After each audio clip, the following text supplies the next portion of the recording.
I need someone who can build the commercial engine from scratch. I don't need someone who manages what exists.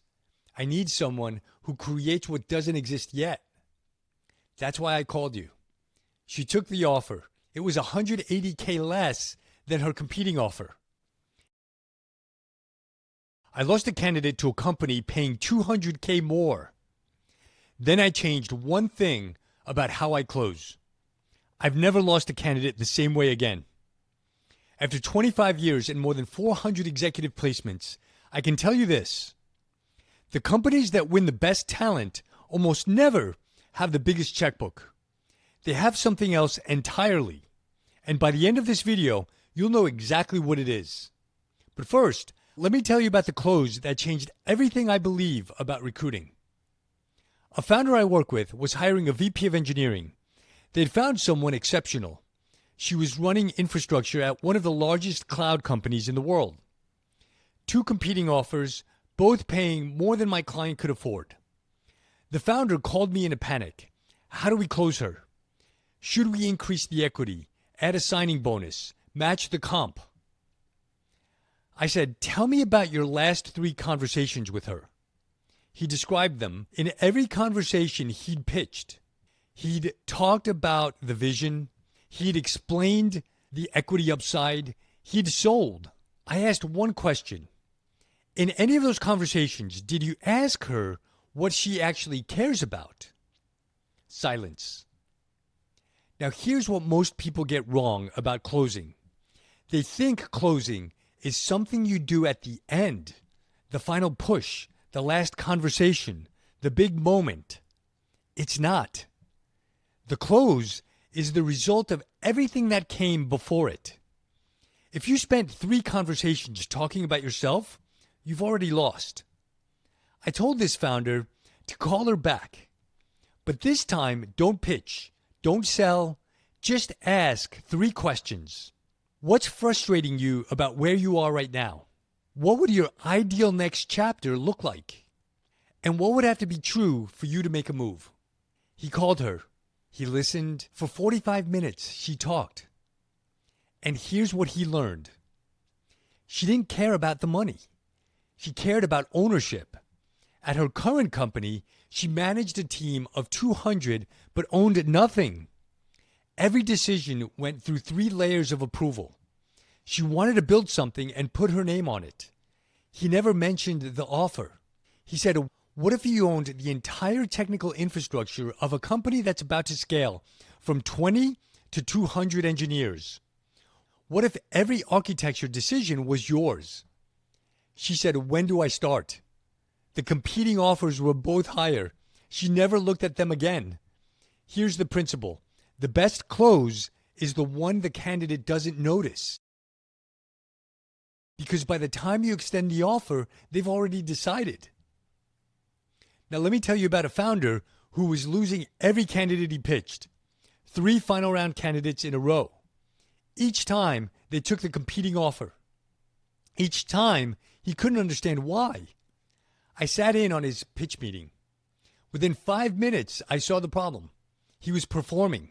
He had slides. He had metrics. He had perfectly rehearsed narrative about how the company was crushing it. Product market fit, revenue growth, happy customers, board confidence. The candidate nodded politely through all of it.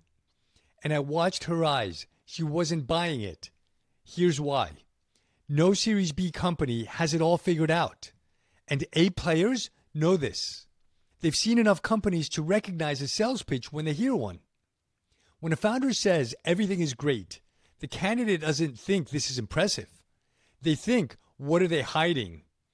After the meeting, I told the founder something that made him deeply uncomfortable. Stop polishing. Start telling the truth. He looked at me like I'd lost my mind. I said, next meeting, tell her exactly what's broken. Not the board version, the 3 a.m. version. He did. He told her the sales org was a mess. No repeatable motion, pipeline held together with duct tape and heroics.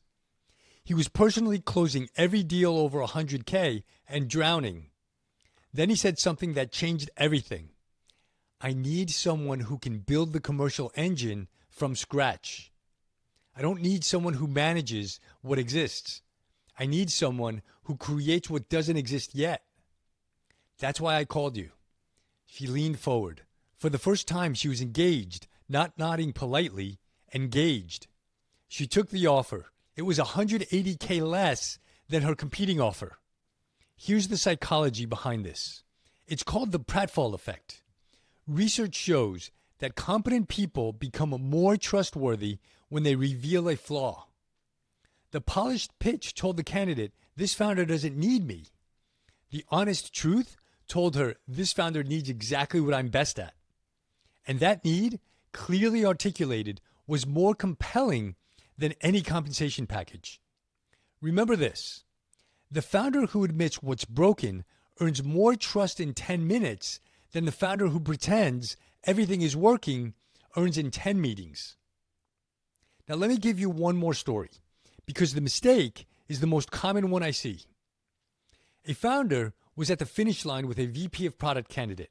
Extraordinary person. Built products used by millions. The candidate came back with one ask, $50K more in equity. The founder called me. Should I match it? I said, before you answer her ask, let me tell you what she actually wants. She doesn't want $50K more in equity. She wants to know that you see her as a partner, not an employee. How do you know that? Because I've listened to every conversation she's had with your team. She keeps asking the same question in different ways. How much autonomy will I have? Who makes the final product decisions? Will I have a direct line to the board? She's not optimizing for money. She's optimizing for ownership. The equity ask is just the most socially acceptable way to test whether you see her as a peer. The founder didn't increase the equity. Instead, he called her and said, I want you to present the product roadmap at our next board meeting. Not me, you. And I want you to have final decision authority on the product org structure. She accepted the original offer, never mentioned equity again. Here's what this teaches us. The stated demand is almost never the real need. Candidates ask for more money because it's concrete and measurable. But what they actually want is almost always something money can't quantify. Respect, autonomy, partnership, proof that they'll matter. Don't give candidates what they ask for, give them what they actually need, which is almost never the same thing. So let me give you the framework. After more than 400 executive placements, I've identified the 4 things A players actually optimize for when choosing their next role. And compensation is not number 1. Number 1, mission clarity. Can you articulate why this company matters right now? Not the generic version, the specific version. What problem are you solving, and why is this the moment it gets solved? Number 2, role impact. Will they own something meaningful? Not manage, own. A players need to see the direct line between their work and the company's trajectory. Number 3, team quality. Is the team worth betting their career on? A players evaluate the team as much as the team evaluates them. If your leadership team isn't impressive, no offer will close them.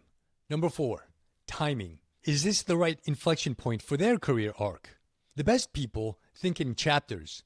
They're asking, does this chapter make sense after my last one? If you can answer all 4 with specificity, you win, even at a lower number.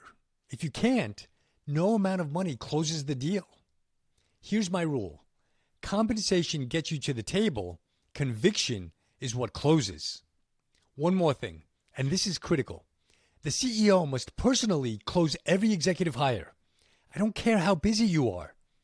I don't care if you have a VP of people or a world-class recruiter. The CEO's personal involvement answers the candidate's deepest unspoken question. Will I matter here? When a candidate's final touch point is with HR, the message is, this is a transaction. When the CEO calls personally, the message is, this is a strategic commitment. Think about it. The CEO's time is the most expensive thing in the company.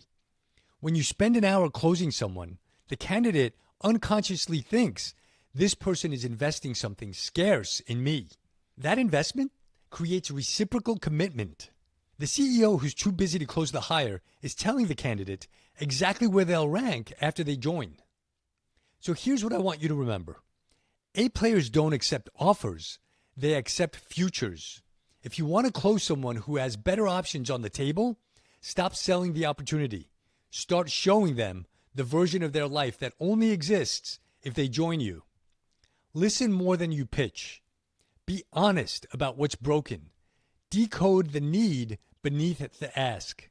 And close with the CEO, not with HR. If money closed the deal, money will open the exit. The only durable close is one built on something money can't buy. The next hire is the most important decision you'll make this quarter. Close like it matters, because it does. If this was helpful, subscribe. I'm open sourcing the playbook I've used to place more than 400 executives at companies backed by Sequoia, General Catalyst, and Insight Partners. Next video, I'm breaking down the counteroffer trap. I'll share the exact system I've used for 25 years to defeat counteroffers before they ever hit the table. I call it the counteroffer wrap, and it has a success rate north of 95%. I'll see you there.